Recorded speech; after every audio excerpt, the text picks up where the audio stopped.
afternoon, everyone.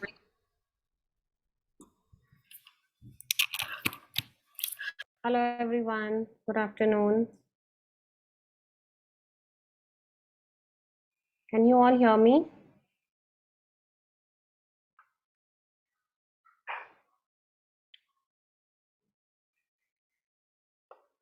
All right, fine. Sorry for the delay. I was facing a technical issue. I hope it's clear now. You can see me and hear me well.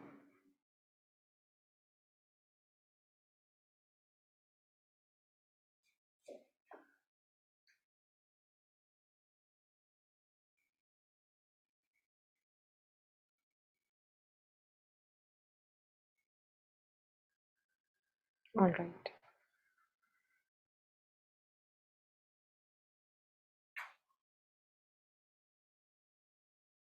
Okay, so the topic for today is fatty liver and anemia. All right. So first we are going to look at fatty liver. Okay.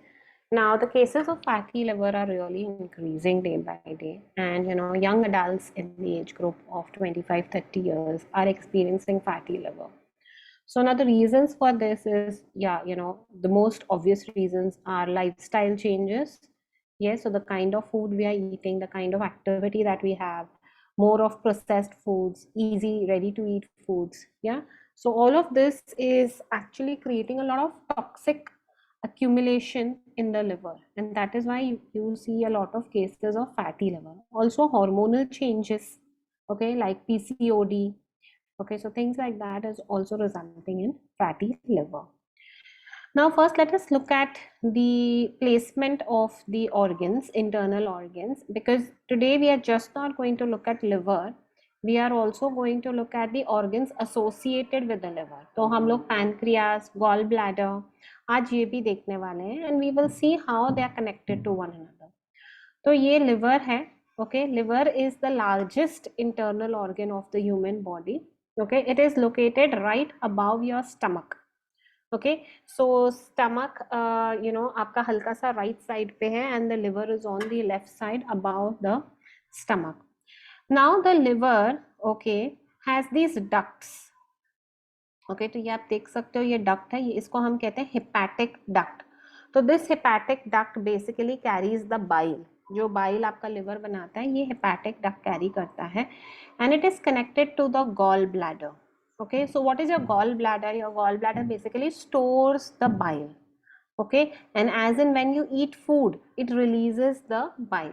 So the hepatic duct is joined to the duct that passes through the gallbladder, and they form a common duct. Okay, तो ये common duct हो जाती है, जिसको हम कहते हैं common bile duct, which is also connected to the pancreas. तो ये pancreas में से जो duct आ रही है, वो भी ये common bile duct को ही meet करती है. What does the pancreas do? The pancreas releases its own digestive juices, जिसमें digestive enzymes हैं, plus hormones release करती है, insulin, glucagon. Okay, hormones do not pass through this duct. Hormones directly bloodstream में release किए जाते हैं. सिर्फ जो digestive juices हैं, वो ये duct के through release किए जाते हैं into the duodenum. Duodenum is the first part of the small intestine. Okay, so are we clear with the function and the location of the organs?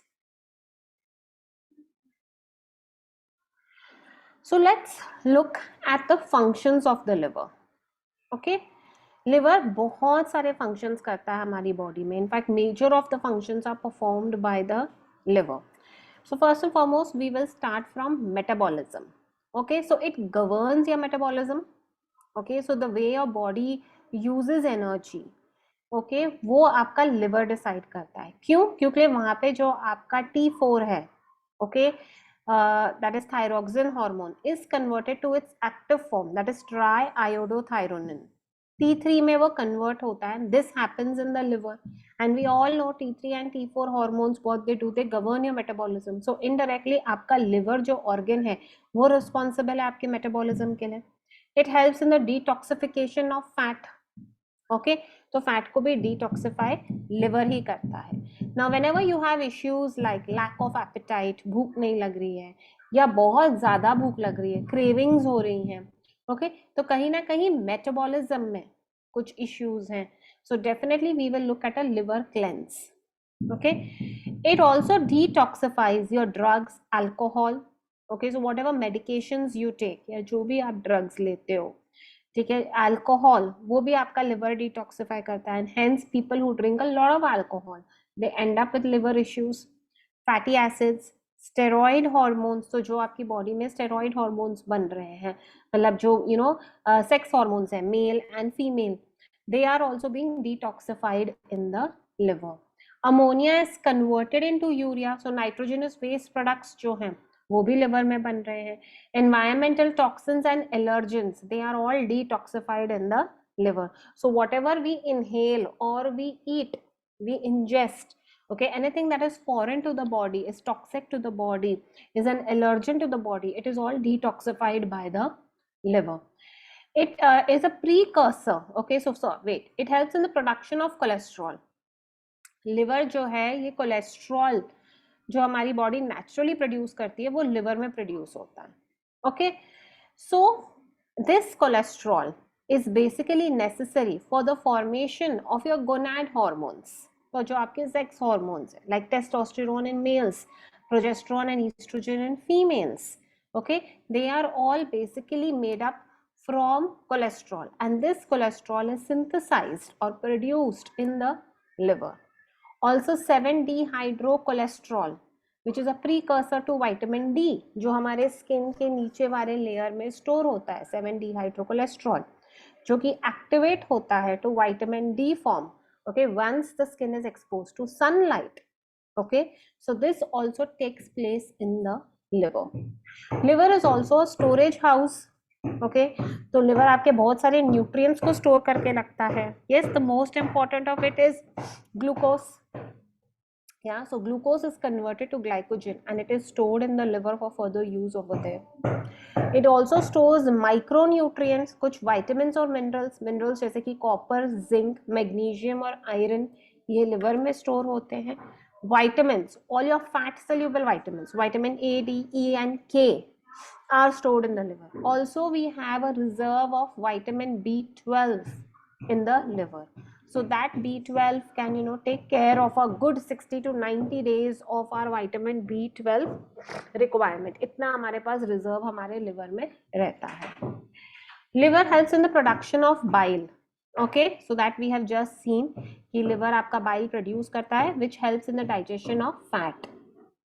Okay, it is a site for protein synthesis. तो जो body में इतने सारे proteins बन रहे हैं, है ना, वो सारे आपके liver में produce हो रहे हैं. कौन कौन से proteins liver में produce होते हैं? Blood clotting proteins, that is prothrombin. Okay, then lipoproteins, which are your transport proteins, which help in the transportation, okay, of nutrients. So especially cholesterol, yeah, which carry LDL, VLDL. Okay, so those lipoproteins. Immune function, your globulins. Okay, oncotic pressure means आपकी body में जो water balance है उसको maintain रखता है. Albumin and copper bioavailability. Okay, ceruloplasmin. So this kind of proteins are all synthesized in the liver. It helps in your immune system. Okay, so liver is also a site, okay, which helps to maintain the integrity of your immune system. Okay, so it helps in the maintenance of hepatic and portal vein immune system, and it contains the viruses and pathogens जिसको वो destroy करता है.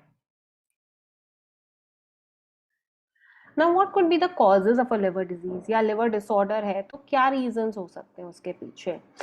Maybe a bacterial infection, a viral infection or a parasite. Yeah, so maybe इसके कोई infection के वजह से liver is being damaged या उसके tissues में scarring हो गई है. Toxins या toxic chemicals जैसे ingestion of mercury, lead, है ना, excessive intakes of copper, इसकी वजह से भी हो सकता है. Alcoholism, metabolic and nutritional factors जैसे प्रोटीन एनर्जी माल न्यूट्रिशन है ना, जिसको हम कैशियो वर्कर या मरास्मस. ओके, सो उस कंडीशंस में भी आप देख सकते हो कि लिवर डिजीज होती है. Biliary obstruction. Okay, so may be जो आपका डक्ट है उसमें स्टोन फॉर्म हो गया है, तो जो बाइल जूसेस हैं या बाइल एसिड जो है वो कॉन्सेंट्रेट हो गया है एंड उसका एक स्टोन बन गया which is obstructing okay the flow of the bile okay and उसके वजह से the liver tissues are being damage. Carcinoma, so there is cancerous growth, there could be a tumor, okay, decreased mass of functioning cells, liver cells आपके damage हो गए हैं, may be free radical damage है, autoimmune condition है, decreased blood supply, so blood is not being supplied properly to the liver. Now diseases of the liver can be acute or chronic, तो ये acute हो सकते हैं, suddenly ये erupt हो रहे हैं, chronic condition है, okay, long term के लिए है, inherited, so it could be due to certain hereditary issues, okay, or acquired. The most common liver diseases that we talk about is hepatitis, it could be acute or chronic, alcoholic भी हो सकता है, cirrhosis or hepatic encephalopathy. So we are going to look into these conditions in detail. ठीक है. Now सबसे पहले symptoms क्या है liver disease के. सबसे फर्स्ट इज जॉन्डिस. ऑफन हमें क्या लगता है कि जॉन्डिस इटसेल्फ एक बीमारी है, but jaundice is not the disease. Jaundice is a symptom. Okay, it is showing you that there is a liver disease. Now you have to diagnose and find out what is the disease. So usually it is associated with hepatitis. Hepatitis means inflammation of the liver. जब liver में inflammation हो जाता है तो आपको वो कैसे दिखता है, लाइक जॉन्डिस, जिसमें जो बिलिरुबिन लेवल्स है ब्लड में वो बढ़ने लगते हैं. Okay, so bilirubin is naturally being made up in the body because the red blood cells are broken down, है ना. तो ये रेगुलर प्रोसेस होता है जहाँ पे हमारे रेड ब्लड सेल्स की जो लाइफ स्पैन है 60 डेज 90 डेज, है ना.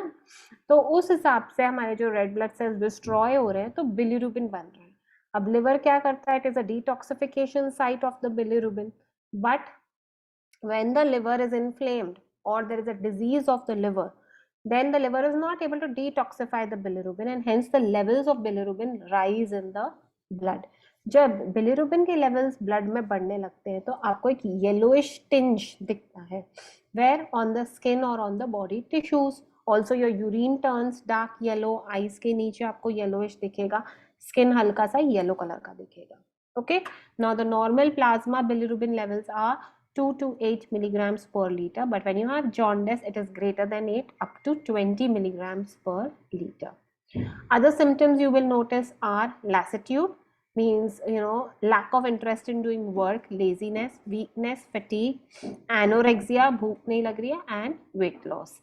You may also experience a pain in the abdominal region, हल्का हल्का पेट दुखता रहता है, gas, vomiting, nausea, okay, enlargement of the liver. जब आप स्कैन करवाओगे तो आपको दिखेगा कि आपका लिवर का साइज बढ़ गया है, स्वेलिंग आ गई है. Okay, and that could also externally, अगर हम पेशेंट को क्लिनिकली एग्जामिन करें तो हमें दिखेगा कि उसका जो एब्डोमेन है वहाँ पे स्वेलिंग है, मतलब पेट फूला हुआ है, या तो वहाँ पे पानी भरा हुआ है, एडीमा है ओवरऑल बॉडी में, जनरल एडीमा है. ओके, एंड पोर्टल हाइपरटेंशन, तो जो पोर्टल वेन में जो ब्लड फ्लो है वो बढ़ा हुआ है. Okay, now this is diagnosed with the help of test. Okay, तो ये कुछ लिवर फंक्शन टेस्ट है जो कि किए जाते हैं, they are routine blood test में ही आता है. Okay, not very difficult. तो उनके वैल्यूज देखकर we can come to a conclusion, okay, with the severity, the intensity of the liver disease. So what are the tests which are normally done? So bilirubin is tested, okay, total bilirubin, conjugated and unconjugated. तो serum में ये 3 types of bilirubin test किए जाते हैं. In your urine also bilirubin is checked, bile salts are checked for the urine, and urobilinogen. Okay, so all these things are tested. Then test based on synthetic function. Okay, so your serum total protein is checked, albumin globulin is checked, and your albumin globulin का ratio check किया जाता है, prothrombin time, so blood clotting factor, है ना, वो check किया जाता है. Enzymes, जहाँ पे appetite से लेकर बात है या hepatitis हम suspect कर रहे हैं. Okay, so the enzymes are also checked. So the liver enzymes, okay, that is ALT, AST, okay, or SGPT, SGOT, ALPGGT, these are also tested. Okay, now अगर liver के detoxification function में कोई problem है, so blood ammonia levels are checked. Besides these blood tests and urine tests, the doctor may also order for a scan, okay, an ultrasonography or a CT scan or an MRI scan. And in case of severe liver cirrhosis, okay, grade 3 or grade 4, or carcinoma of the liver, the doctor may suggest a biopsy. Okay, so biopsy भी करवा सकते हैं. Now let us look at hepatitis. मैंने पहले भी आपको बताया था, any word with ends with itis means there is an inflammation, and hepatic means liver. So here there is an inflammation of the liver. This is usually caused due to a virus. Okay, so there are 5 types, okay, of hepatitis depending on the virus which causes it. तो hepatitis के नाम बड़े simple रखे हैं, hepatitis A, hepatitis B, hepatitis C, D and E. Okay, now hepatitis A, it usually spreads via the feces of infected person. Okay, so somebody who's infected with this virus, okay, and he does not have proper sanitation practices, hygiene नहीं है, या public toilets में defecate कर रहे हैं, proper washing वगैरह नहीं है ना, तो ये वायरस स्प्रेड हो सकता है from through that route, so the oral faecal route. ठीक है, or it can also transmit to the consumption of contaminated water or food. So suppose if that person who is infected and the virus enters the water or the food. Hepatitis A infections are mostly mild and the recovery is very fast. Usually, even without treatment, you can recover from hepatitis A. Okay, and people residing in areas with poor sanitation are more prone to this virus. Next is hepatitis B virus.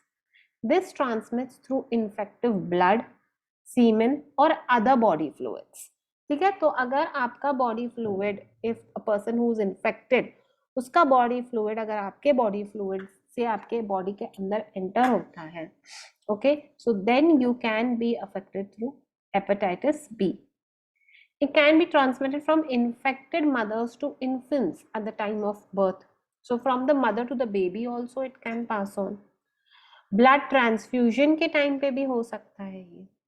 Injections, needles, है ना, तो ये सारे procedures के time पे भी hepatitis B virus जो है वो स्प्रेड हो सकता है.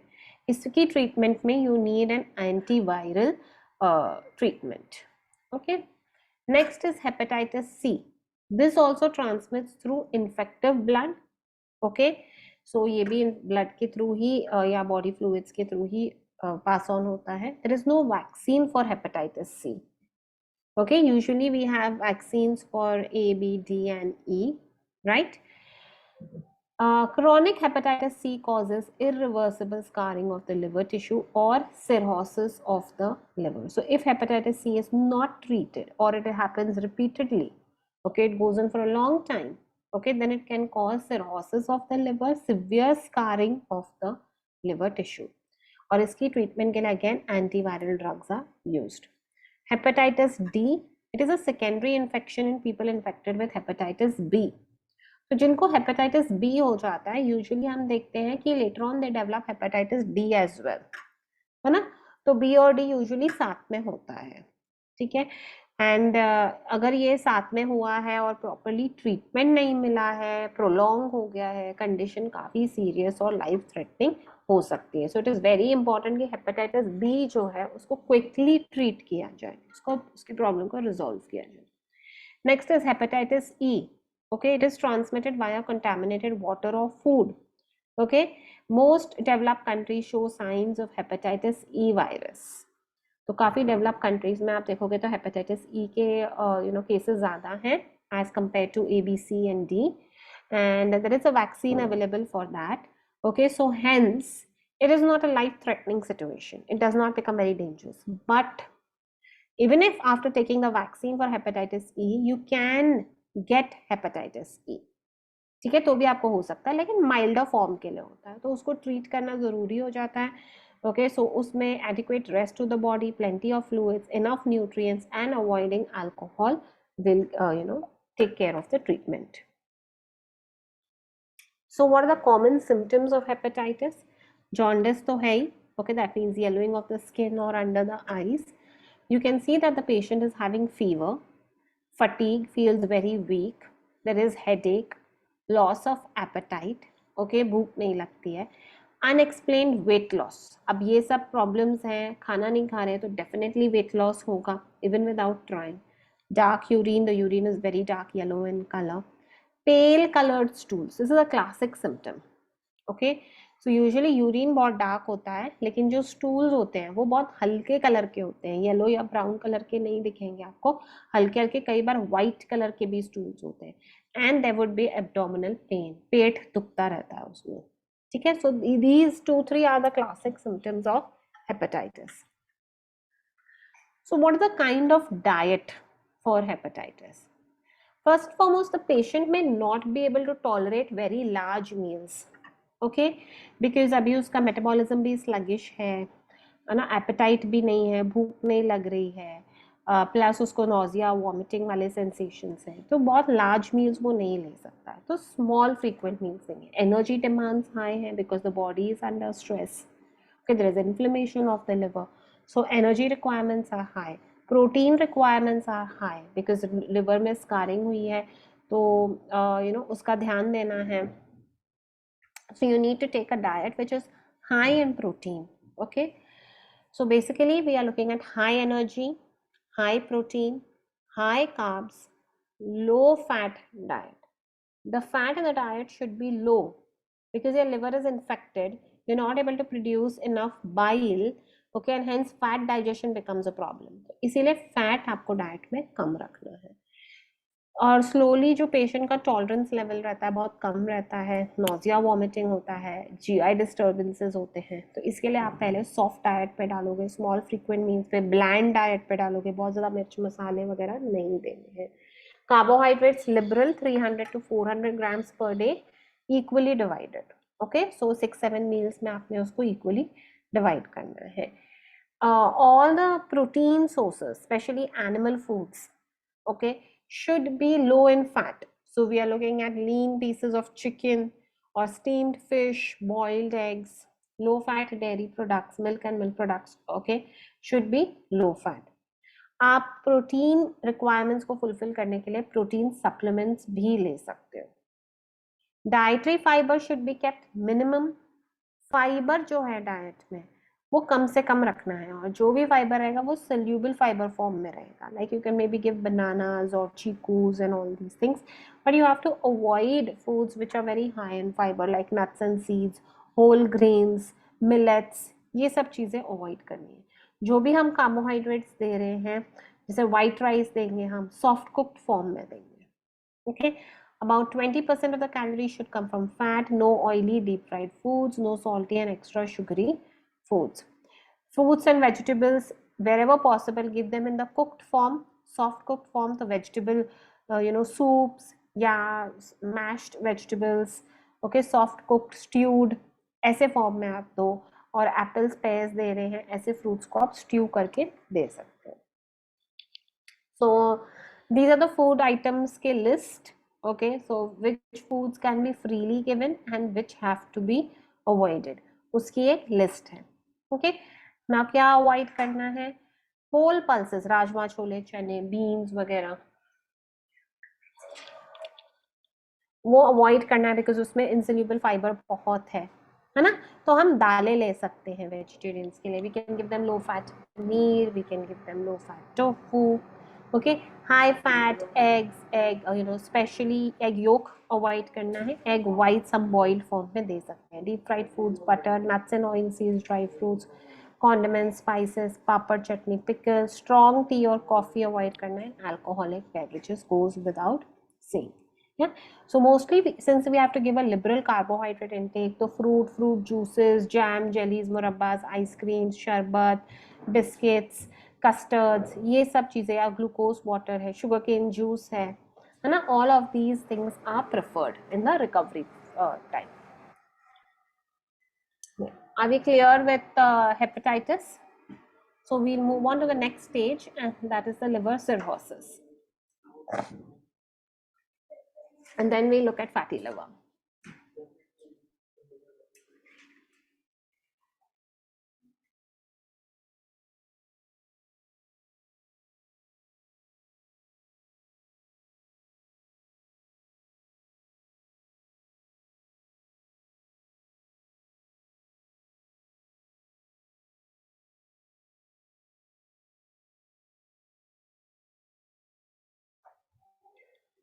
Yeah. So here you can look at the stages of liver damage. Okay, so this is a healthy liver. Okay, so the first stage is the fatty liver, which is easily reversible. Okay, second stage is liver fibrosis, and then you reach liver cirrhosis. Okay, so this is the last stage. It is very difficult to reverse this stage. Okay, and hence इसको first या second stage में अगर treat किया जाए तो ज़्यादा अच्छा है. Now, how does cirrhosis develop? Okay, first is alcohol is the main cause of liver fatty liver या liver cirrhosis, है ना. तो वो कैसे affect करता है आपके liver को? जब हम alcohol का intake करते हैं, it breaks down into acetaldehyde and you have alcohol. First, let us look at the pathway of acetaldehyde. Acetaldehyde creates a hypertoxicity in the human system. ठीक है, तो टॉक्सिक एलिमेंट्स जो हैं वो बहुत ज़्यादा बन जाते हैं, लिवर उनको डिटॉक्सिफाई नहीं कर पाता है. Okay, and hence you have alcoholic hepatitis. Okay, so there is an inflammation of the liver. Also, there is decreased vitamin activation. The vitamins are not being activated. Okay, so you end up having vitamin deficiency, especially the fat soluble vitamins. And you also develop excess uric acid, because it is not being flushed out of your system, your body, your liver is not able to detoxify ammonia to urea. Okay, now next pathway is the alcohol. The hydrogen in the alcohol replaces fat as a fuel and fat accumulates. Okay, so आपकी body में fat का deposition होने लगता है. Why? Because the body burns alcohol as an energy source. Alcohol भी हमको energy दे रहा है ना, तो liver उसको burn कर रहा है for energy और fat को conserve करके रख रहा है. तो क्या हो रहा है? Fat accumulation हो रहा है. Fat accumulation liver में हो रहा है तो fatty liver develop हो रहा है, which can also result in hepatitis. Okay, and then it proceeds to the next stage, that is cirrhosis of the liver, where you can see that there is portal hypertension, extremely high levels of ammonia in the blood, excess bilirubin, clotting agents, and less pleasure in the blood. The pathogenesis of liver disease progresses in 3 stages. अब जो liver disease है हमारी वो 3 stages में progress होती है. हमने normal liver देखा, second is the fatty liver, या we also say call it as hepatic steatosis. Okay, during this stage the fat infiltrates into the functioning liver cells and causes problems in the normal functioning of the liver. So जो आपके liver cells है उसके ऊपर fat cells का deposition होने लगता है, तो हेंस जो लिवर के नॉर्मल सेल्स है उनकी फंक्शनिंग डिस्टर्ब हो जाती है. एक्सेस फैट जो है ना, ये आपके लिवर की फंक्शनिंग को डिस्टर्ब करने लगता है. This stage is reversible, easily reversible, है ना. और आप lifestyle modification, dietary modification, exercise से, और जो मेन इसका कॉज है अल्कोहल, तो अल्कोहल कट डाउन करने से, कंजम्पशन बंद करने से, ओके, आप इसको क्लियरली रिवर्स कर सकते हो. और अगर आप ये सब चेंजेस ना करो, then you proceed to the next stage, that is hepatitis and then cirrhosis. So the stage 2 is alcoholic hepatitis.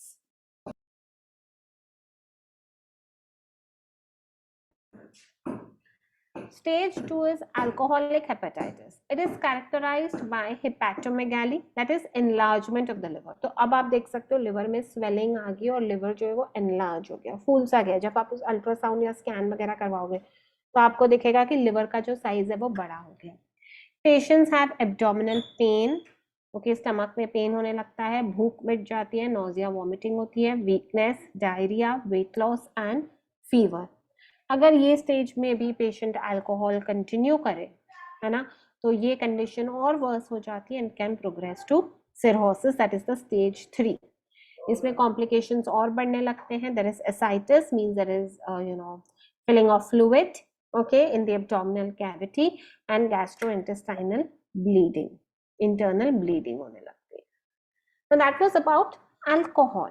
Alcohol के वजह से, एक्सेसिव इनटेक और अब्यूज ऑफ अल्कोहल के वजह से how the disease progresses. Nowadays the kind of cases we are seeing are non-alcoholic fatty liver disease. बहुत सारे cases हम लोग ऐसे देख रहे हैं कि they are not consuming alcohol, okay, or it is in very limited quantities, but still they are having fatty liver.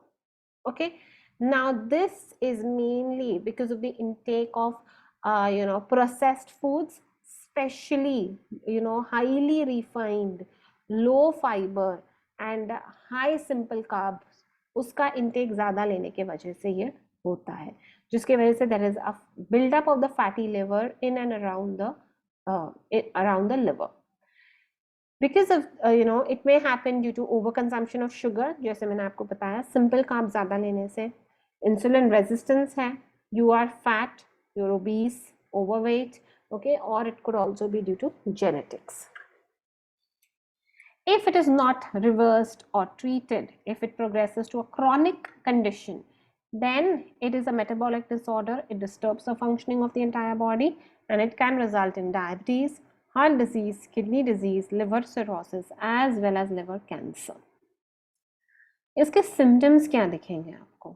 Heaviness in the stomach, okay, हमेशा आपको पेट भारी भारी लगेगा, heaviness लगेगा, swelling दिखेगी आपको, रेडिश पाम्स जो है रेड लगेंगे, जनरल फटीग, जल्दी थकावट महसूस करना, yellowish eyes and skin, okay, so mild symptoms of jaundice and abnormal liver enzymes. So when you get your SGPT and SGOT done, the levels would be disturbed. What is the treatment of fatty liver? Okay, so whether it is due to alcohol or the reasons are others, treatment उसका वही रहेगा. अगर alcohol reason है तो definitely number 1 step रहेगा alcohol को cut down करना, है ना, and then the remaining steps will follow. Appropriate exercise, very important to keep yourself active so that the fatty buildup जो है वो break down हो, है ना, fat accumulation जो है वो आपका निकल जाए और आपका weight reduce हो, right? So exercise, at least 30 minutes of exercise on a daily basis, okay, for 5 to 6 days a week. Improving insulin sensitivity, okay, improved insulin sensitivity helps reduce fat deposition on the liver cells. So taking care of your diet, taking care of your intake of sugars, your carbohydrates, fiber intake बढ़ाना, उससे आप अपना insulin resistance जो है वो improve कर सकते हैं.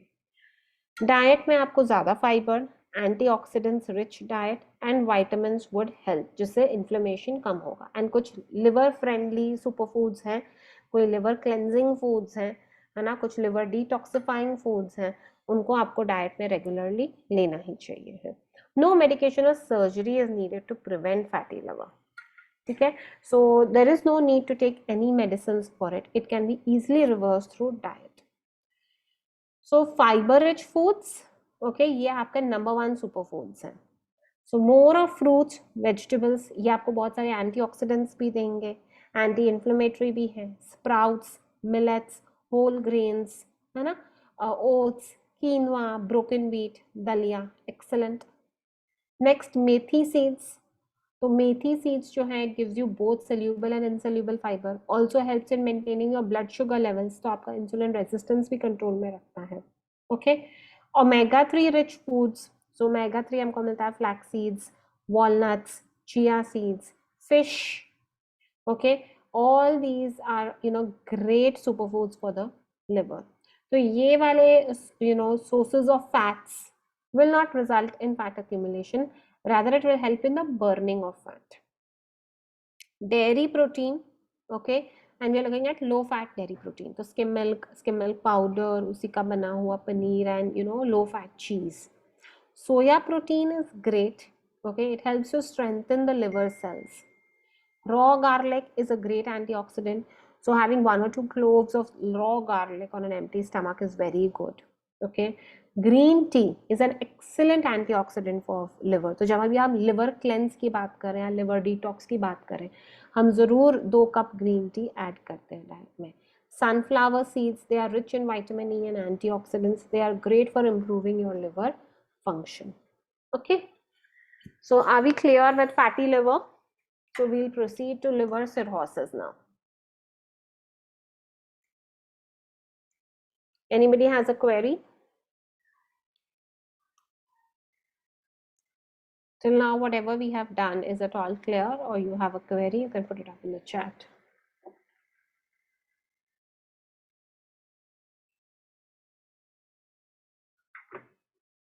Okay, let us move forward then. So liver cirrhosis is the last stage of hepatocellular injury wherein the fibrous connective tissues replaces the functioning liver cells. Okay, it is a serious form of end liver disease where the liver loses majority of its functional capacity. ठीक है, तो इसमें आपका जो liver है वो अपनी functional capacity पूरी लूज कर देता है. ओके, एंड बहुत सीरियस कंडीशन हो जाता है ये. हेपेटिक एंसेफेलोपैथी में develop. Okay, that means you may end up in a coma. Okay, if cirrhosis is not treated properly, and this is characterized by tremors, dysarthria, delirium, and ultimately coma. Okay, so you know your nervous system or your brain, your central nervous system is disturbed because of this. इसका diagnosis कैसा है? जो अभी हमने test देखे थे सारे, liver examination test. Yes, so we test the enzymes, we test the blood, the urine. Okay, we do a physical examination, history, and finally a biopsy is done. The effects of cirrhosis on the body weight changes accordingly. Okay, क्योंकि बहुत ज़्यादा water retention होने लगता है, oedema होने लगता है, क्योंकि जो सीरम एल्बुमिन लेवल्स है वो बहुत कम होने लगते हैं. उसके वजह से ऑनकोटिक प्रेशर मेंटेन नहीं हो पाता है, तो बॉडी वाटर रिटेन करने लगती है, देयर इज एडिमा. ओके, तो हेंस आपको लगेगा कि पेशेंट का जो वेट है वो ठीक है. ओके, एक्चुअली इसका वेट लॉस हो रहा होता है बिकॉज मसल वेस्टिंग बहुत ज़्यादा होता है, बिकॉज प्रोटीन्स बहुत लो होने लगते हैं, तो मसल वेस्टिंग हो रहा है तो उसका वेट लॉस होता है, but it is compensated for by water retention. Okay, hence you will see that the weight is not changing much. आपको वो मोस्टली नॉर्मल वेट जैसा ही दिखेगा. Creatinine index. Okay, the kidney function also degrades. जैसे जैसे liver loses its function, kidney भी अपना function lose करने लगती है, and the creatinine levels begin to increase. As the creatinine levels increase, there is further muscle breakdown, और ज़्यादा lean muscle mass जो है उसकी wasting होने लगती है, and then you have malnutrition. Okay, immunity. Your immunity is severely compromised. Okay, you have you are susceptible to more infections. Okay, तो more viral and bacterial infections. Renal insufficiency, आपका kidney भी ठीक तरीके से function नहीं करते हैं, and electrolyte imbalance, जिसकी वजह से आपकी इम्यूनिटी और लो हो जाती है. Fluid electrolyte imbalance. Okay, now as the protein levels go down, the albumin levels drops. Okay, there is more water retention in the body, तो आपका जो सोडियम पोटेशियम का रेशियो है, किडनी फंक्शन भी आपका डिस्टर्ब है, तो वो भी इम्बैलेंस हो जाता है. There is vitamin D deficiency. Okay, the liver produces vitamin D. Okay, hence cirrhosis and renal insufficiency together lead to vitamin D deficiency. Vitamin D अभी हमने देखा ना, कोलेस्ट्रॉल से प्रोड्यूस होता है, कोलेस्ट्रॉल लिवर से प्रोड्यूस होता है, तो अगर कोलेस्ट्रॉल ही नहीं बन रहा है तो विटामिन डी कैसे बनेगा. प्लस किडनी भी हमारे बहुत इंपॉर्टेंट रहते हैं विटामिन डी के लिए, बिकॉज वो एक एंजाइम रिलीज करते हैं, राइट.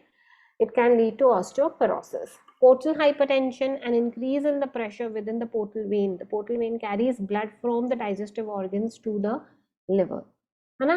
तो ये जो एक पोर्टल वेन है, ये ब्लड कैरी करती है ऑर्गन्स, डाइजेस्टिव जीआई ट्रैक से आपके लिवर में, तो वहां पे जो ब्लड प्रेशर है वो बढ़ जाता है. Ascites, accumulation of fluid in the peritoneal cavity causing abdominal swelling.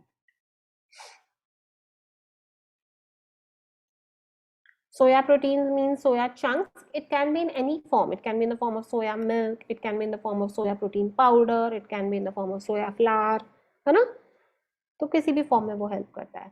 Can we give 2 varieties of antioxidants in a day? Definitely. Why not? Fruits, vegetables, nuts, seeds, green tea. All of these are loaded with antioxidants. तो आप fruits भी दोगे, green tea भी दोगे, vegetables भी दोगे. Definitely. है ना? Now, what is the kind of diet and nutrition in liver cirrhosis? ठीक है, तो सबसे पहले calories, 25 to 35 kilo calories we have to give per KG body weight. ठीक है, तो depending on the current weight क्या है, अगर पेशेंट थोड़ा सा ओबीस है, ओवरवेट है, तो हम 25 किलो कैलोरीज देंगे. नॉर्मल है तो 30 किलो कैलोरीज, और अगर अंडर वेट है, बहुत ज़्यादा सिवियर मसल वेस्टिंग हुआ है, माल न्यूट्रिशन है, तो 35 किलो कैलोरीज देंगे. If oral intake becomes difficult, then liver friendly supplements और ट्यूब फीडिंग इज एडवाइसेबल, है ना. तब आप उनको प्रोटीन सप्लीमेंट्स वगैरह ट्यूब फीडिंग के थ्रू भी उनका रिक्वायरमेंट फुलफिल कर सकते हो. Carbohydrate should be high in the diet. ठीक है, बिकॉज आपका लिवर सिवियरली अफेक्टेड है तो ग्लाइकोजन स्टोर्स बिल्कुल नहीं है ना, तो इसीलिए आपको इजी टू डाइजेस्ट कार्ब्स दिए जाते हैं। Okay, carbohydrate intake is 300 to 400 grams per day for its protein sparing action. Protein intake, okay, now this is tricky. Okay, so depending on the symptoms that the patient is showing, what is the kind of condition he is having, you have to monitor the protein intake. Okay, अब protein intake तो आपको high ही रखना है because obviously the liver is damaged, उसके cells को आपको regenerate करना है, तो protein आपको high देना पड़ेगा. Okay, so it should be high to maintain the nitrogen balance because currently the body is in negative nitrogen balance. But not that much high, because अगर प्रोटीन बहुत ज़्यादा हाई होगा तो अमोनिया बहुत ज़्यादा होगा, जितना ज़्यादा अमोनिया होगा ब्लड उतना ज़्यादा एसिडिक होगा, एसिडोसिस के वजह से पेशेंट उतनी जल्दी कोमा में चला जाएगा. ठीक है, तो हेंस प्रोटीन बहुत हाई भी नहीं और बहुत लो भी नहीं. ओके, इन अनकॉम्प्लिकेटेड हेपेटाइटिस और सिरोसिस जहाँ पे पेशेंट कोई भी साइंस या सिम्टम्स नहीं दिखा रहा है या उसके ब्लड लेवल्स इतने डिस्टर्ब नहीं है कि द पेशेंट में slip into coma, okay, you can put the patient on a 1 gram of protein per kg body weight ताकि वो पॉजिटिव नाइट्रोजन बैलेंस में आ जाए. But wherever you see, okay, that the patient is showing signs of increased ammonia, serum ammonia बहुत बढ़ रहा है, coma के सिम्टम्स हो रहे हैं, ठीक है, तो फिर you have to restrict the protein to 0.6 to 0.8 grams per kg body weight. उस केस में आप प्रोटीन को एकदम रिस्ट्रिक्ट कर दोगे, हाफ कर दोगे. If there are symptoms of alcoholic hepatitis या sepsis, infection, GI bleeding, severe ascites, okay, then protein should be 1.5 grams per kg body weight, and in that case you can use certain protein supplements, special protein supplements जो कि ये hepatic cases में use किए जाते हैं, जिसमें हम लोग BCAA branch chain amino acid ज़्यादा होते हैं.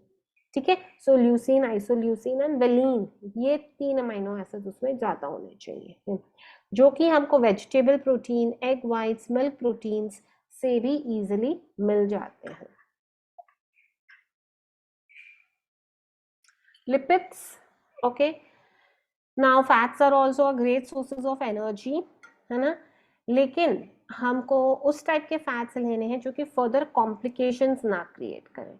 So we are looking at omega-3 fatty acids like walnuts, chia seeds, flax seeds. Okay, 25 to 30% of calories should be fat. And here we are not looking at deep fried, okay, foods and things like that. And monounsaturated fats. So olive oil is a great oil in this condition.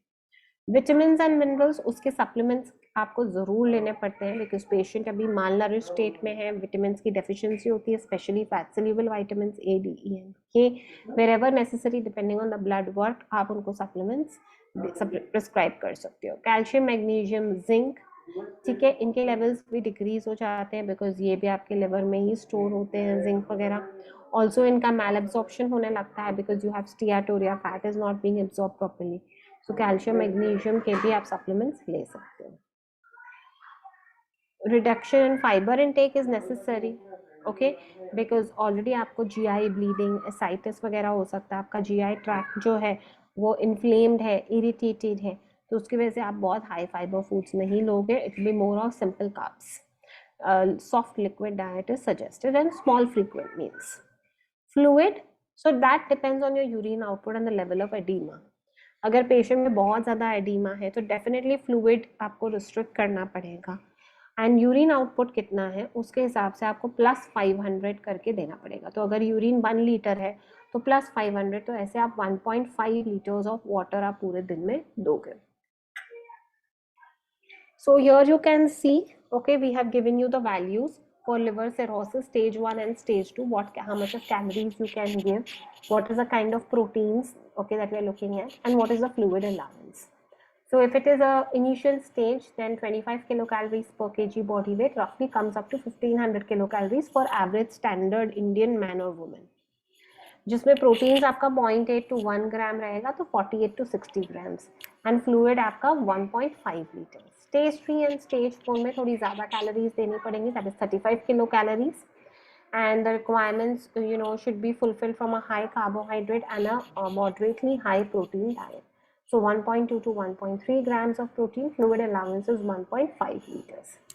Salt restriction, okay, is very, very important because your kidney function is also compromised.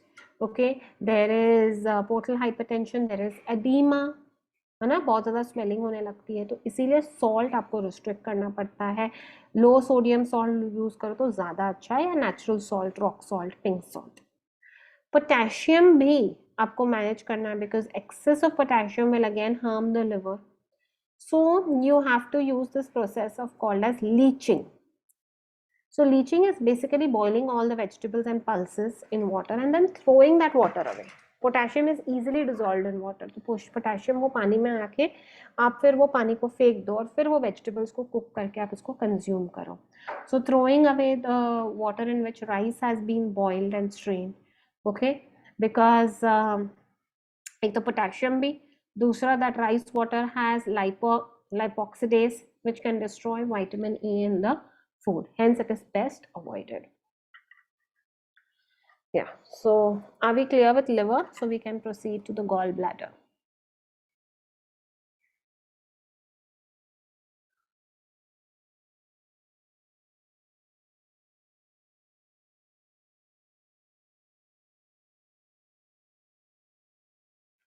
Any queries?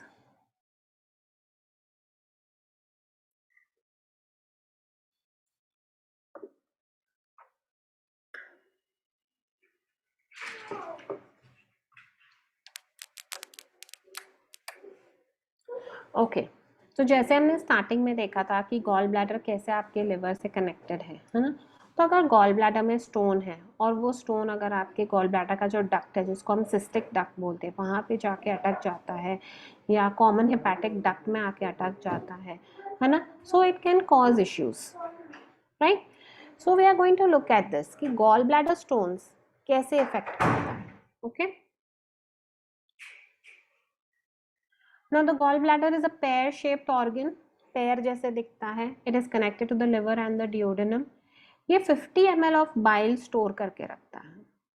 Bile बनाता है आपका liver है, store आपका gall bladder करता है. तो जब भी आप खाना खाते हो जिसमें फैट है, फैट प्रेजेंट है, अब फैट को डाइजेस्ट करने के लिए, मल्सिफाई करने के लिए यू नीड बाइल. तो वो बाइल जो है आपके गॉल ब्लैडर में से रिलीज होता है. सो गॉल ब्लैडर में ना कैसे पंपिंग एक्शन है, जैसे आप एक बलून के जैसे आप उसको देख सकते हो. ठीक है, तो उसको आपने जैसे हमने बलून को स्क्वीज किया तो उसके कंटेंट्स जो है वो डक्ट में से बाहर आ जाते हैं. Okay, so it enters the digestive tract stimulating the secretion of cholecystokinin. Okay, so cholecystokinin जो है that is an enzyme, okay, which is released by the pancreas, है ना. तो जब बाइल आता है डक्ट में से तो वो पैनक्रियास को भी सिग्नल मिलता है कि अब तुझे भी अपने डाइजेस्टिव एंजाइम्स रिलीज करने हैं so that together we can work and digest the fat. What does the bile contain? The bile contains water, cholesterol, fats, bile salts, proteins, and bilirubin. Okay, so bile is basically a composition of all these things. So bile helps in the emulsification of fat, digestion of fat. It gives the bilirubin in the bile, okay, gives it a yellowish color, जिसकी वजह से आपके जो stools है उसमें भी एक yellow color आता है ना. If the liquid bile contains too much of cholesterol, bile salts or bilirubins, then it can harden into stones. So what is the reason of gallbladder stones? A diet which is extremely high in cholesterol, high intake of cholesterol, या ऐसे conditions जहाँ पे आपका bilirubin detoxify होके निकल नहीं रहा है आपकी बॉडी में से, वो कॉन्सेंट्रेट हो रहा है. मतलब अगर कोई लिवर डिजीज है, लिवर फंक्शनिंग अगर आपका कहीं ना कहीं डिस्टर्ब्ड है, इम्पेयर्ड है, कोई लिवर में इन्फेक्शन हुआ है, हेपेटाइटिस हुआ है, तो बिलिरुबिन जो है ओके वो कॉन्सेंट्रेट हो जाता है, स्टोन्स उसके भी बन सकते हैं. So there are two types of gallstones, cholesterol stones and pigment stones. Cholesterol stones, they are the major causes. Okay, so they are because of high intake of cholesterol in the diet, and pigment stones means because of bilirubin. Okay, pigment stones are usually small dark stones which are made up of bilirubin. The disorders of biliary tract and gallbladder are closely associated with liver disorders. इसीलिए if you have a liver dysfunction or a disorder or a liver disease, you can end up with a gallbladder disease as well. Okay, so first we are going to look at is cholelithiasis. Okay, cholelithiasis is the formation of gallstones in the absence of infection of the gallbladder. तो gall bladder में कोई infection नहीं हुआ है, gall bladder में किसी भी type का इन्फ्लेमेशन नहीं है, ओके, बट स्टोन्स बने हुए हैं. Most of this cases patient is unaware कि उसके गॉल ब्लैडर में बहुत सारे स्टोन्स हैं. यूजुअली न्यूमरस स्टोन्स होते हैं और कोई सिम्टम्स नहीं दिखेंगे आपको, कोई पेन नहीं दिखेगा. ठीक है, यूजुअली ये जो स्टोन्स हैं ये गॉल ब्लैडर के अंदर ही है. अगर ये डक्ट में आ जाए, ओके, और डक्ट को ब्लॉक कर दें तो तब आपको इन्फ्लेमेशन दिखेगी. So then that is cholecystitis. Cystitis inflammation. So this is an inflammation of the gallbladder. It is usually caused by the gallstones obstructing the bile ducts, causing a backflow of the bile. तो bile duct जो है वो obstruct है, तो जो आपका bile है वो अभी reverse में जा रहा है. The walls of the gallbladder become inflamed and distended and infection can occur. So इस केस में infection होता है तभी आपको symptoms दिखेंगे, severe abdominal pain, nausea, vomiting, okay, flatulence and jaundice भी हो सकता है. Okay,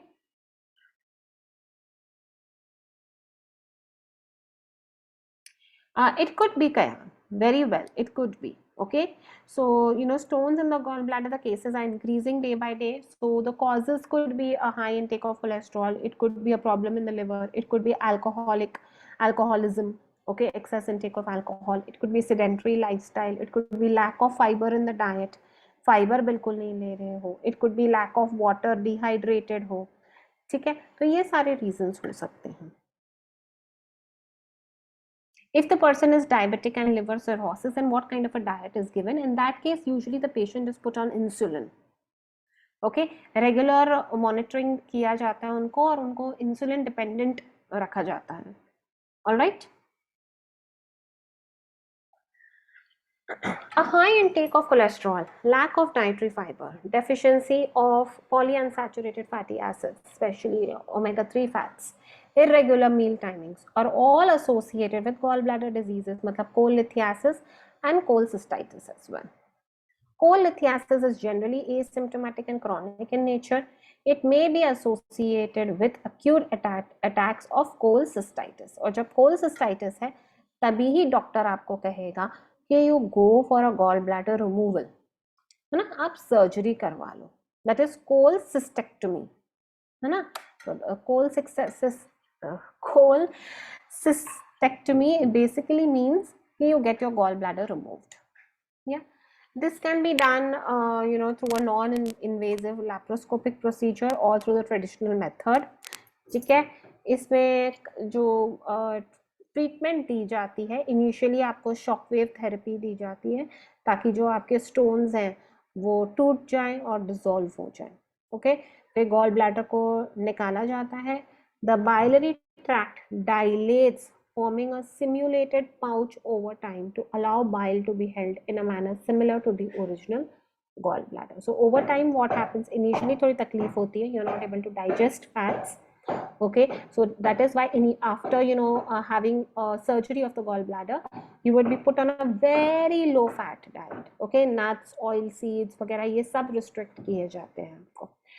तो but over a period of time क्या होता है, जो बाइलरी डक्ट होता है उसी में एक हल्का हल्का पाउच बनने लगता है जहाँ पे आपका बाइल अक्यूमुलेट होने लगता है और फिर वो आपके गॉल ब्लैडर का ही फंक्शन करने लगता है, बट स्टिल उतनी एफिशिएंसी से नहीं जितना आपका गॉल ब्लैडर कर पाता है. तो इसीलिए जिनका गॉल ब्लैडर की सर्जरी होती है they always have a few complaints related to digestion.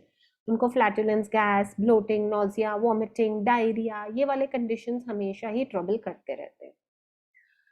तो इसमें डाइटरी रिकमेंडेशंस क्या हैं?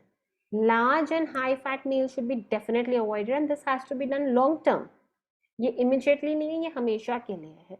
एक टाइम पे बहुत सारा हाई फैट मील्स नहीं ले सकते हो, जैसे specially junk food, processed food है, बाहर का खाना है, जैसे पिज्ज़ा, बर्गर्स, फ्रेंच फ्राइज वगैरह, है ना. आपने ये सारी चीज़ें ले ली, शेक्स ले लिए, कोल्ड ड्रिंक्स ले ली, तो आपका मील कितना ज़्यादा हाई एंड फैट हो गया. राइट। तो ऐसी वाला आपको खाना नहीं चलेगा। Lot of deep fried foods, traditional items जैसे having a lot of chole bhature or having some samosas or a few bites here and there is fine, but you cannot tolerate a meal which is rich in fat. The total dietary fat should not be more than 20% of the total energy. Emphasis should be on emulsified fats. So we are looking at MCTs. So ghee, coconut oil, olive oil, these are much preferred rather than vegetable oils.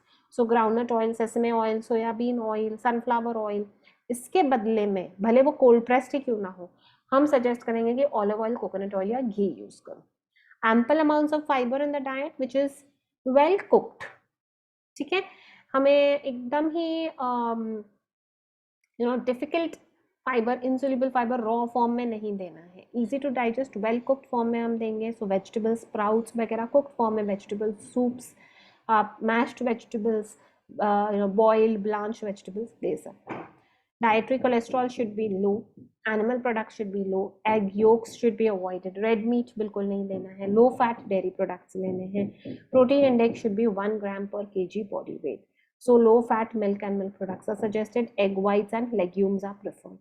Vitamin C is great because फिर वो further stones नहीं बने, उसके लिए भी बहुत important है, and healing के लिए भी बहुत ज़्यादा necessary है. So citrus fruits, amla, guava should be included in the diet. High fiber foods are suggested like I just told you, but in a well cooked form. है ना, तो कच्चे नहीं लेने. अगर स्प्राउट्स भी आप दे रहे हो तो स्टीम्ड सॉटेड स्प्राउट्स देने हैं. Well cooked vegetables should be there, whole cook pulses. Okay, कई बार कुछ चीज़ें जैसे राजमा, छोले चने, गोभी, ये वाली सब्जियां आपको तंग कर सकती हैं, उससे ज़्यादा फ्लैटुलेंस या ब्लोटिंग एक्सपीरियंस हो सकता है, तो उसको अवॉइड करना है. Coffee consumption, okay, has been shown to have a protective effect on the gallstone formation. Okay, so coffee somehow helps, okay, and prevents further stone formation. तो जिनकी गॉल ब्लैडर की सर्जरी नहीं हुई है, okay, और उनको गॉल ब्लैडर के stones बनने की टेंडेंसी है बार बार, तो आप उनको कॉफी सजेस्ट कर सकते हो. Caffeine inhibits biliary cholesterol crystallization, decreases gall bladder fluid absorption and increases hepatic bile flow. Hydration is very important, so drinking at least 3 liters of water on a daily basis is recommended.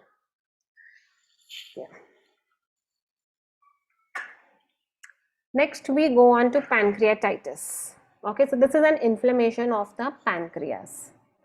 ठीक है, तो अगर आपके gall bladder में stone है और वो duct में आके कहीं अटक गया है, इट इज स्टक अप, तो आपके जो पैनक्रियाज है वो भी वही डक्ट शेयर कर रहे हैं, तो डेफिनेटली जो पैनक्रियाज का जो जूस है वो भी बैकफ्लो हो रहा है.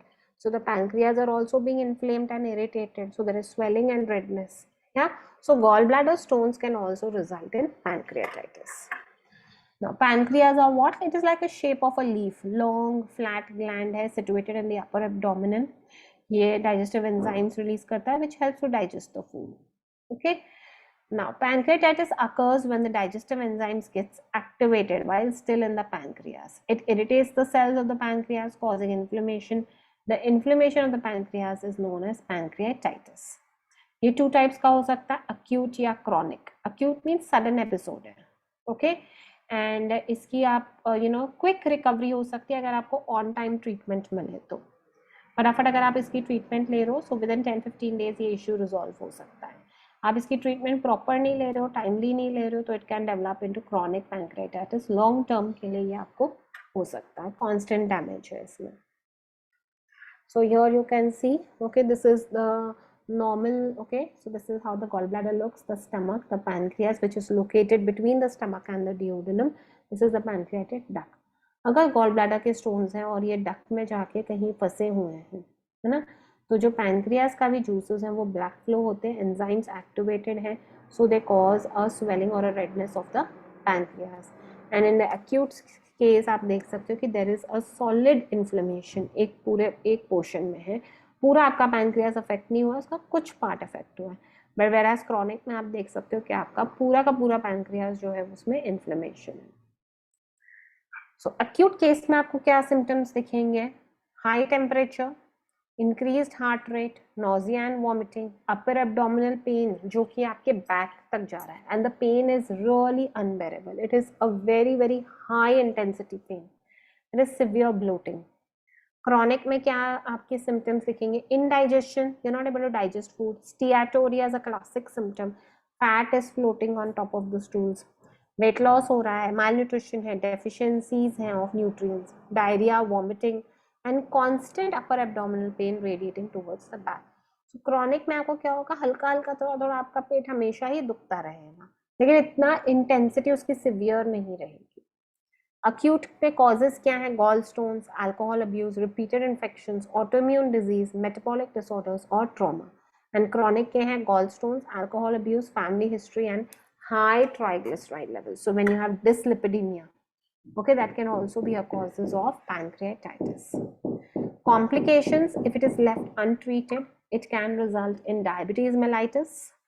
Okay, so you can have your pancreas are now disturbed, तो उसके hormones भी नहीं बन पा रहे हैं, and you can end up with diabetes.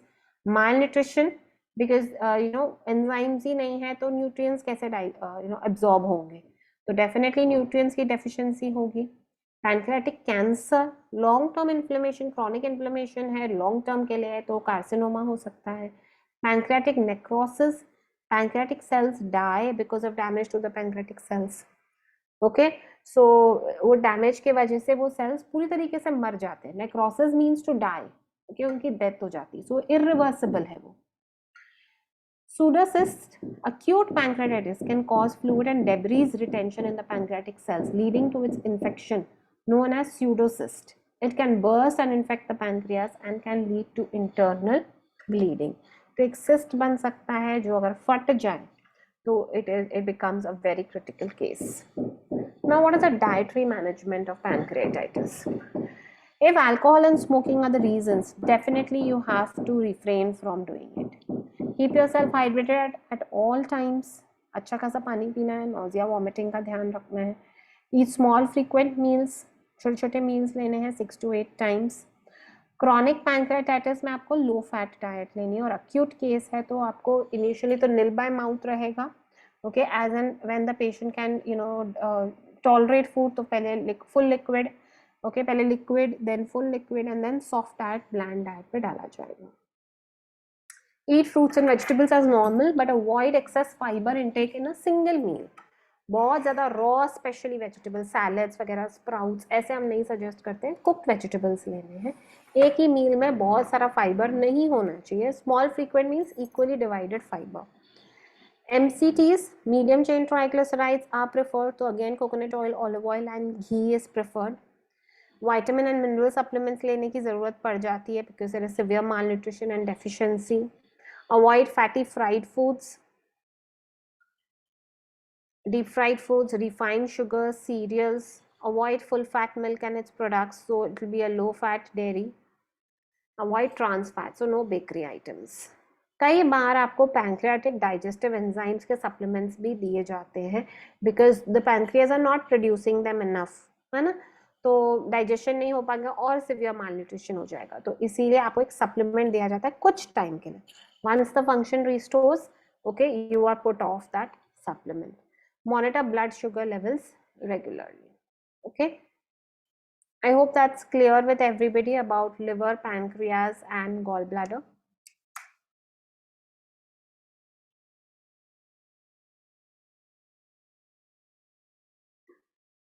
Okay, I'll not take the queries now because we are short of time and we still have one more topic to do for today, and that is anemia. ठीक है, तो आपको जो भी doubts हैं, जो भी queries हैं, make a note of them. Query form में आप डाल सकते हो, हम इंटरेक्टिव क्लास में उसको अच्छे से डिस्कस कर लेंगे. ठीक है, या जब भी टाइम परमिट करेगा. So what is anaemia? Anaemia is basically the red blood cells जो हैं उसका जो काउंट है वो ड्रॉप हो जाता है. So that is anemia, and that is characterized by low hemoglobin levels in the blood. Yeah, so what is hemoglobin? Hemoglobin is a red blood cell. जब उसकी क्वांटिटी कम हो जाती है आपके ब्लड में तो हम कहते हैं you are anemic. So here you can see this is the normal blood composition. So blood में 3 types of cells हैं, red blood cells हैं, platelets हैं and white blood cells हैं. तो ये आप देख सकते हो ऐसा आपका ब्लड है जिसमें रेड ब्लड सेल्स बहुत ज़्यादा है. But when you are anemic the amount of red blood cells reduces. Yeah, So the reason for this, number one reason is nutritional anemia, means lack of nutrients which are required for the formation of red blood cells. So it is defined as the inability of the erythropoietic tissue to maintain a normal hemoglobin concentration on account of inadequate supply of one or more nutrients, leading to a reduction in total circulating hemoglobin.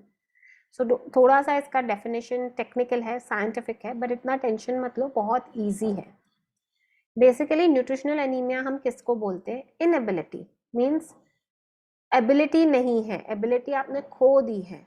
Okay आप नहीं produce कर पा रहे हो. किस चीज की ability? बनाने की एबिलिटी. क्या बनाने की एबिलिटी? किसकी बनाने की एबिलिटी? एरिथ्रोपोइटिक टिश्यू.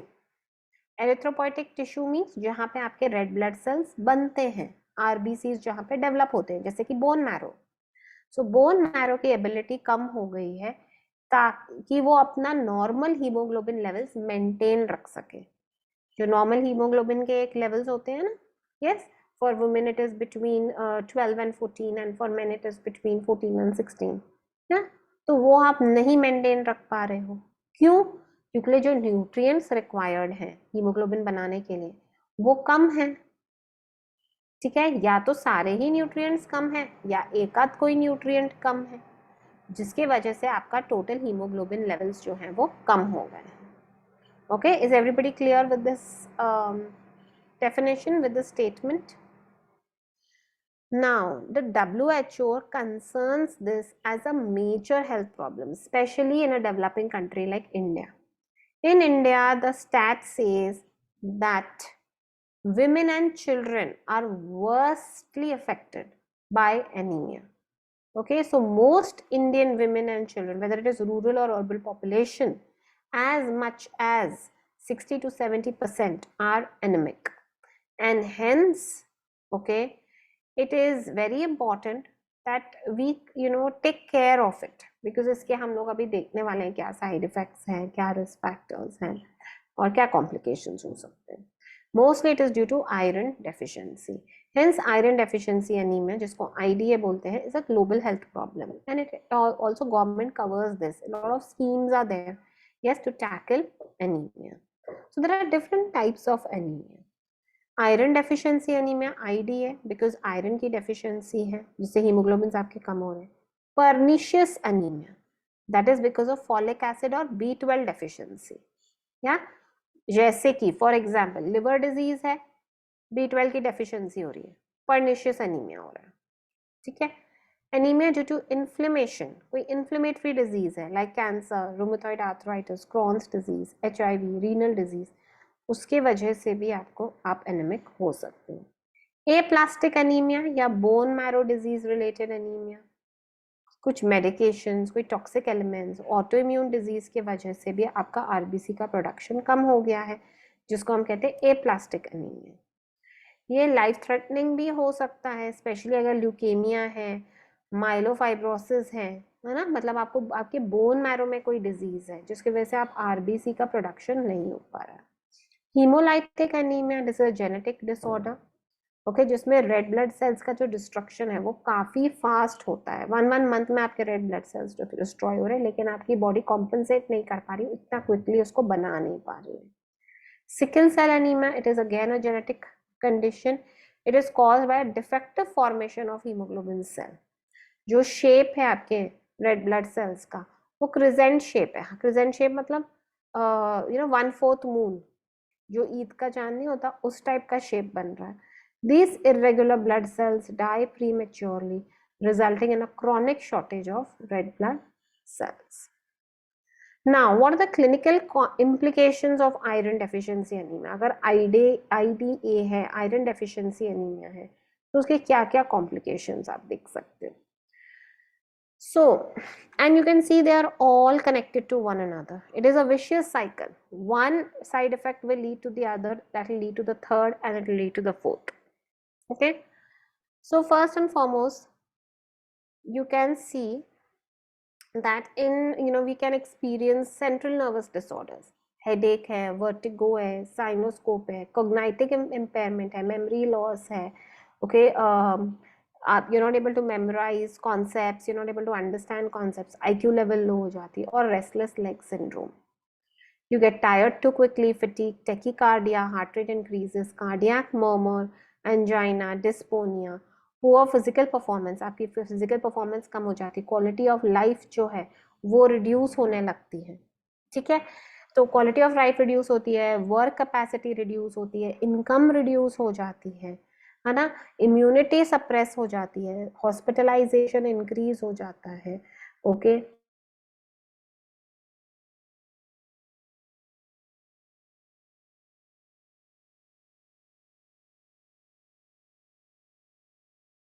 इश्यूज देखें, सो pre term labour, low birth weight babies, okay, perinatal complications, newborn and maternal mortality means increased chances of deaths, okay, during birth. Hemodynamic instability, decreased immune response, आपकी immunity compromise हो जाती है, okay, जिसके वजह से you have increased morbidity, increased mortality means more hospitalization, more diseases, more infections, increased chances of death. Paleness, skin में paleness, alopecia, loss of hair, dry damaged hair, dry and rough skin, nail abnormalities, brittle soft nails या spoon shaped nails, oral regions and atrophic glossitis. अगर anaemia किसी cardiac patient sorry किसी kidney patient को होता है, CKD chronic kidney patient को होता है, तो उसकी क्वालिटी ऑफ लाइफ भी रिड्यूस हो जाती है, डायलिसिस के चांसेस बढ़ जाते हैं, एंड स्टेज रीनल डिजीज होने लगता है, increase cardiovascular hospitalisation in CKD patient.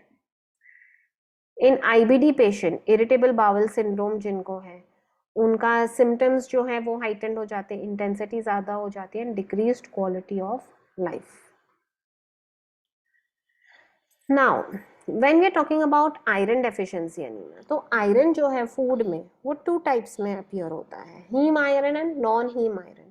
Haem iron usually we get from animal foods, okay, that is meat, poultry, seafood वगैरह, which is very well absorbed and digested by the body. उसका absorption और उसका जो digestion है वो बहुत अच्छा है, easy है ना, और complete है. नॉन हीम आयरन हमको मिलता है प्लांट फूड्स से. So plant foods, foods fortified with iron, वो हमको नॉन हीम आयरन देते हैं. वो इतना इजीली डाइजेस्ट नहीं होता है, एब्जॉर्ब नहीं होता है कम्प्लीटली, उसकी बायो अवेलेबिलिटी पुअर होती है, ठीक है. तो स्पेशली जो वेजिटेरियंस वगैरह हैं उनके लिए बहुत डिफिकल्ट हो जाता है अपने आयरन लेवल्स को मेंटेन रखना अगर डेफिशिएंसी हो जाए, तो फिर हम सप्लीमेंट्स देते हैं. कौन से वो फूड्स हैं जो हेल्प करते हैं न्यूट्रिशनल स्टेटस मेंटेन रखने में? डार्क ग्रीन लीफी वेजिटेबल्स हैं, है ना, सो पालक, मेथी, शेपू, दिल वगैरह, ये सारी, amaranth, all sorts of green vegetables. इनको आप विटामिन सी के साथ कंबाइन करो तो जो उनका नॉन हीम आयरन है वो अच्छे से डाइजेस्ट होगा. तो कभी भी ग्रीन लीफी वेजिटेबल्स बनाओ, उसमें थोड़ा सा नींबू का रस डाल दो खाने से पहले. Meat and poultry, they are great sources of heme iron, और फॉलिक एसिड भी अच्छा है उनमें. अगर हम मीट और पोल्ट्री को किसी ग्रीन लीफी वेजिटेबल के साथ बनाएं, जैसे मेथी वाला चिकन बनाए, पालक वाला मीट बनाए, ऐसे कॉम्बिनेशन में बनाए, तो पालक और मेथी से भी हमको अच्छा खासा एब्जॉर्प्शन होने लगेगा. Sea food also provides you with haem iron. fortified foods, orange juice, ready to eat cereals जैसे कॉर्नफ्लेक्स वगैरह हैं, they are also fortified but that is non heme iron, उसका absorption कम होता है. पल्सेस जैसे कि राजमा, छोले, चने, kidney beans, black eyed peas, great sources of non heme iron. Again इनको जब कुक करो तो सर्व करने से पहले थोड़ा नींबू डाल के ज़रूर लो. Nuts and seeds, pumpkin seeds, cashew seeds, pistachios, hemp seeds, pine nuts, sunflower seeds are great sources of iron as well. Even your dried fruits जैसे काला मनुक्का, dates, है ना, तो इन सबको सोक करके अगर आप कंज्यूम करो तो अगेन इसका डाइजेशन और एब्जॉर्प्शन अच्छा हो जाए. अब क्या अवॉइड करना चाहिए अगर आपको आयरन डेफिशिएंसी है? तो कैफीन, है ना, T and coffee specially. Caffeine के साथ साथ उसमें टैनिन्स भी हैं, टी में बहुत सारे टैनिन्स हैं, ऑक्सलेट्स हैं जो कि आयरन एब्जॉर्प्शन को हिंडर करते हैं, हम स्टार्टिंग में ही देख चुके हैं. तो इसीलिए मील्स के साथ टी एंड कॉफी नहीं लेना चाहिए. There should be a gap of at least 1.5 to 2 hours. Milk and milk products, high calcium intake जो है वो भी आपके आयरन एब्जॉर्प्शन को इंटरफेयर करता है. तो अगर आप बहुत सारा अगर आप एक 350 ml ऑफ मिल्क अगर आप कोई आयरन रिच फूड के साथ लेते हो, जो आपको नहीं 300-350 भी नहीं, 500 ml ऑफ मिल्क जो आपको 300 से ज़्यादा मिलीग्राम्स ऑफ कैल्शियम देगा, तो उससे आपका आयरन एब्जॉर्प्शन अच्छा नहीं होगा. Foods that contain tannins, for example grapes, corn, sorghum, also interfere with iron absorption. Foods that contain oxalic acid जैसे कि peanuts, parsley, chocolates, इससे भी iron absorption कम होता है. तो क्या करना चाहिए? विटामिन सी लेना चाहिए जो कि आयरन एब्जॉर्प्शन अच्छा करता है ना. लेमन यूज करो जहां भी पॉसिबल है. बीटा कैरोटीन, तो ये फॉर्म ऑफ विटामिन ए भी आयरन एब्जॉर्प्शन में हेल्प करता है जो कि एप्रिकॉट्स, रेड पेपर्स, बीट्स वगैरह में प्रेजेंट है. Combine heme iron with non heme iron sources. Cooking food in iron vessels is also good. तो आयरन की लोहे की कढ़ाई में पकाना भी जरूरी हो जाता है.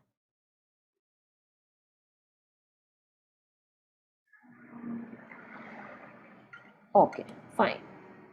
We have a couple of minutes. We can take up one or two queries. We can take tea with non-iron recipes like plain paratha.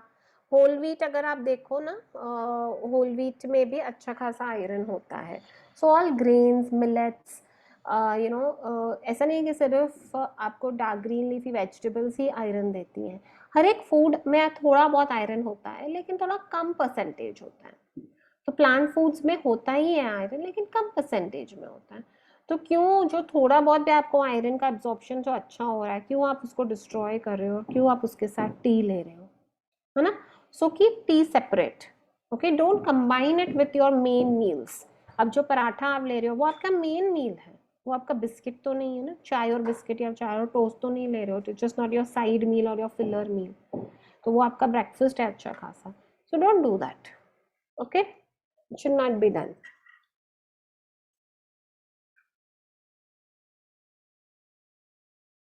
Fatty liver में triphala helps to cut down fat with non-fat diet. Um, yes, definitely, especially if the patient is suffering from constipation. Okay, तो अगर if constipation is the cause, तो triphala will really do wonders. Triphala एक great detoxifier भी है, cleanser भी है, colon cleanser भी है. तो definitely आप triphala को use कर सकते हो. Beetroot contains iron? No, beetroot does not contain iron. If you look at the statement, beetroot contains beta carotene which helps in iron absorption. Okay, so beetroot से आपको iron नहीं मिलेगा but वो iron absorption में आपको help करेगा. Sweet corn chaat can be taken for dinner. It depends. किसको दे रहे हो आप, किस रीजन से दे रहे हो. अगर हम वेट लॉस की बात करें तो I wouldn't suggest, not for weight loss. Okay, but otherwise बच्चे हैं, चिल्ड्रन हैं, और वेट गेन की बात कर रहे हैं तो definitely you can give. Fat cut down के लिए एलोवेरा एंड आंवला ग्रेट है. तो आंवला एलोवेरा का जूस आप first thing in the morning on an empty stomach लीजिए. Very good, specially people who have constipation, who are looking at liver cleanse, उनका लिवर डिटॉक्सिफाई करना है उनको, तो उसके लिए भी बहुत अच्छा है. हाँ, आप बिफोर फूड भी ले सकते हैं, half an hour to 45 minutes before your meals भी ले सकते हैं, but first thing in the morning on an empty stomach बहुत ज़्यादा इफेक्टिव है वो. ठीक है.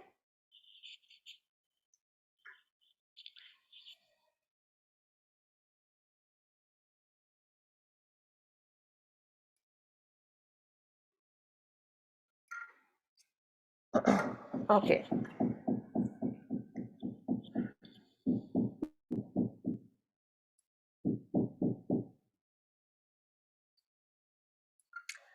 फाइन. एलोवेरा जूस कैसे बनाना है? आप एलोवेरा का जो पल्प आता है उसको मिक्स करके, उसको ब्लेंड करके, उसमें थोड़ा सा पानी डाल के उसका जूस बना सकते हैं. Simple as that. Beets are rich source of iron. I'll repeat again, beets do not contain a substantial amount of iron. उनमें iron levels बहुत कम होते हैं. But since it is a great source of beta carotene, it will help in iron absorption. T biscuit can be taken together. हाँ, ले सकते हैं. Biscuit आपको कोई न्यूट्रिशन नहीं दे रहे हैं. It is just a filler, है ना. Can we take to variety of antioxidant? मैं ऑलरेडी रिप्लाई कर चुकी हूँ ये during the class. I think you did not pay attention to that. Yes, you can take to variety of antioxidant. जैसे fruits, vegetables आपको different different antioxidants ले रहे हैं तो आप डेफिनेटली उनको ले सकते हो. ग्रीन टी आपको एंटीऑक्सीडेंट्स देते हैं और आप फ्रूट्स भी दिन भर लेते हो, डेफिनेटली आप ले सकते हो, ऐसा कुछ नहीं है.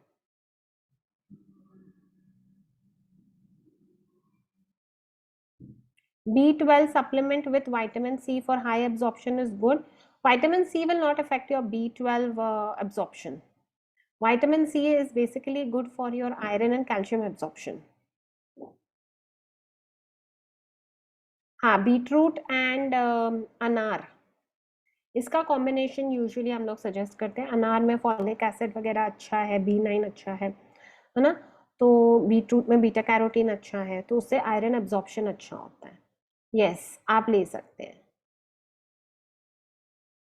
Okay, yeah, so beetroot juice is a good thing, or beetroot salad, beetroot raita can also be taken. यानी कुछ भी फॉर्म में आप बीटरूट इनकलकेट करके ले सकते हैं। चलो, I'll call off the class for today. Okay, thank you so much Ekta, thank you dear. आप लोग को कुछ भी queries हैं, make a note of them. Okay, we'll discuss it in the interactive class. Okay, take care everyone, have a good day ahead, bye bye.